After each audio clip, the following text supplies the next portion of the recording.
A delegada da Xunta na Coruña, Belén do Campo, quixo coñecer de primeira man os traballos de prevención que se están a executar actualmente na zona do Monte Treito, que afecta os concellos de Lousame, Rianxo e Dodro, no marco do Plan de Prevención e Defensa contra os Incendios Forestais de Galicia. Neste caso, os traballos consisten na limpeza e o acondicionamento de varias franxas de seguridade para limitar a continuidade da biomasa vegetal e reducir así o risco de propagación dos incendios forestais en caso de que se produzan. Segundo ela, trátase de actuacións esenciais para seguir reforzando a protección do territorio fronte ao lume. Son actuacións importantes, actuacións que neste distrito vamos a facer en 10 concellos da comarca do Barbanza, é unha comarca que para nós entendemos prioritaria, porque tamén temos unhas parroquias que hai que estar sempre revisándolas, que poden ser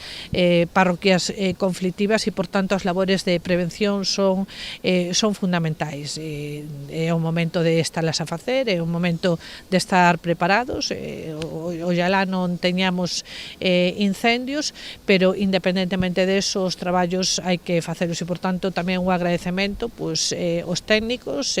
tanto o xefe de incendios como os técnicos dos distritos, non? As actuacións proxectadas, cuxos traballos se prolongarán ata outubro, afectarán a uns 10 concellos da zona, nos que, ademais de Lousame, Rianxo e Dodro, se sitúan tamén Boiro, Noia, Rois, Outes, Porto do Son, Padrón e a Pobra do Caramiñal. A Xunta destinará a este fin un orzamento de máis de 257.000 euros.